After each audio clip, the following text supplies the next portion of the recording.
Qu'est-ce qui explique qu'il a fallu 164 ans pour officialiser la contribution des Patriotes de 1837-38? Je vous raconte une histoire. Le 1er mai 1886, il y a eu à Chicago une immense manifestation qui clôturait une revendication qui a duré 2 ans pour obtenir la journée de 8 heures. Il y avait là des centaines de milliers de personnes. Pour discréditer le mouvement, la police a fait sauter une bombe, ça a été une émeute. Évidemment, il y a eu un procès. Les 5 principaux dirigeants ont été condamnés à mort, 4 autres la prison à perpétuité. Mais 3 ans après, déjà, il y avait du monde qui réclamait que le 1er mai, ce soit la journée internationale des travailleurs. Et elle est arrivée 34 ans après. Et pourtant, 50 ans avant, au Québec, il y a eu, il y a eu 325 morts, il y a eu 1700 prisonniers, 3 villages incendiés, 3000 réfugiés aux États-Unis, 99 condamnations à mort, 12 pendaisons, 8 exilés aux Bermudes, 56 en Australie. En chiffre d'aujourd'hui, là, parce qu'on est 13 fois plus nombreux aujourd'hui qu'à cette époque-là, ça voudrait dire 4225 morts, 22 000 prisonniers, 39 villages incendiés et 39 000 réfugiés aux États-Unis. Ça voudrait dire 1087 condamnations à mort, 156 pendaisons, 756 exilés. Un sacré carnage, si on compare à ce qui s'est passé à Chicago, mais il n'y a pas eu de demande de commémoration de ces événements-là, et ça s'est produit seulement 164 ans après. Pourquoi? Moi, j'avance 3 explications. Bon, d'abord, 1837-38, c'est une défaite.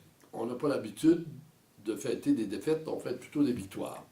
Deuxièmement, la riposte des adversaires a été terrible. Et surtout, ça s'est étalé longtemps. Je rappelle que 1759 avait eu lieu, les gens en parlaient encore. Mais tout de suite après les événements, il y a eu Lord Durham, son rapport et sa proposition, c'était clair, assimiler ces Canadiens, parce que c'était notre premier nom, aux Britanniques. Et c'est ce qui va se passer d'ailleurs dans l'ensemble des propositions. Abolition du Parlement. Vous savez que le Parlement du Québec, 1792, c'est le premier Parlement à exister en dehors de Londres. Alors, abolition du Parlement de Québec. La fusion inégale avec le Haut-Canada. Ils étaient 2 fois moins nombreux, 2 fois plus endettés. Alors, le résultat net, c'est qu'on a payé leur dette. Et puis ensuite, à partir de 1867, s'est suivi un espèce d'encerclement puis une minorisation systématique du peuple québécois, disons, dans un contrat à 4, ensuite à 9, à 10 quand Terre-Neuve est arrivé, et maintenant à 13. Mais la principale raison, à mon avis, c'est plutôt la vigoureuse querelle sur l'héritage des patriotes. Il y a toujours eu 2 camps.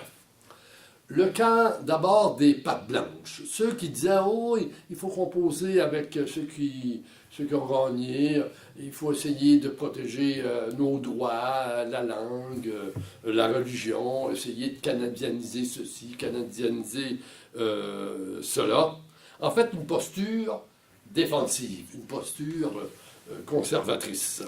Les patriotes, ben oui, ils reconnaissaient que ça avait peut-être été des valeureux combattants, mais disons, l'Église les avait condamnés, n'avait même pas voulu qu'ils soient enterrés dans le cimetière de l'Église, donc ça jetait un doute sur leur vertu. Donc, il y avait ce camp des pattes blanches.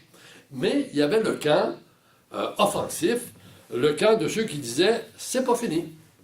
On s'est battu pour un État démocratique, on veut un État indépendant de la couronne d'Angleterre, on veut un État qui garantit nos droits, égaux pour tout le monde, Et la revendication, c'était égaux pour les Juifs même, égaux pour les Indiens aussi. Donc, c'était extraordinairement progressiste. Un État laïque aussi, avec une fonction publique non partisane, une justice indépendante, bref, un État républicain. Comme il y en a un qui poussait d'ailleurs aux États-Unis depuis 1776 et en Europe depuis 1789. Ce camp, je dirais, de ceux qui disaient que c'est pas fini, c'est un camp plus offensif. C'est un camp avec une posture qui veut que on soit en rupture par rapport à la monarchie, par rapport au régime colonial, par rapport à la corruption, parce que c'était généralement étendu à l'époque. C'était une revendication anti-privilège pour la couronne et pour les amis de la couronne. Ce qu'on voulait, c'était un État démocratique au service du peuple. Et pour eux, le peuple était la seule légitimité de toute l'intervention publique. Très concrètement, c'était La Fontaine, le représentant du camp des Pattes Blanches, et c'était Papineau. C'était cette querelle qui a duré, je dirais, les premiers 80 années, ça a été, je dirais, la thèse de La Fontaine qui a prévalu. Et donc, ça a été une période suffisamment longue pour que collectivement, on intègre la défaite. On a intériorisé la défaite et on a développé une certaine honte par rapport à l'héritage des patriotes et on l'a surtout banalisé. C'est la crise de la conscription, la première, lors de la Première Guerre mondiale, mais aussi la deuxième, parce qu'il y a eu une deuxième crise de la conscription à la Deuxième Guerre mondiale, mais il y a aussi eu l'entre-deux-guerres, que finalement, il y a eu une montée en puissance du deuxième camp. Et le maître chez nous de Jean Lesage, qui a donné tout le sens à la Révolution tranquille, a en fait cristallisé cette tension entre les deux camps. Et c'est les référendums de 1980 et de 1995 qui, finalement, ont exprimé la rupture que portait le projet des patriotes.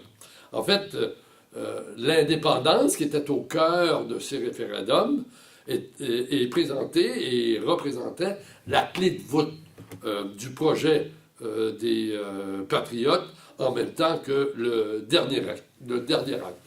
C'est même dans ce contexte-là que, 164 ans après les événements, que s'est imposé le devoir de commémoration de l'héritage des patriotes.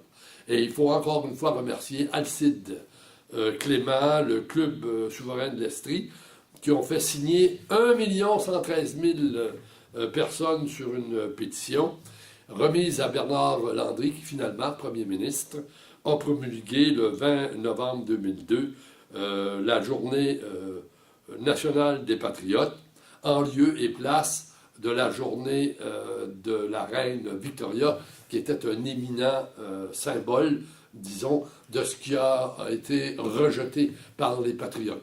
De la part de Bernard Landry, c'était un beau renversement du sens de l'histoire.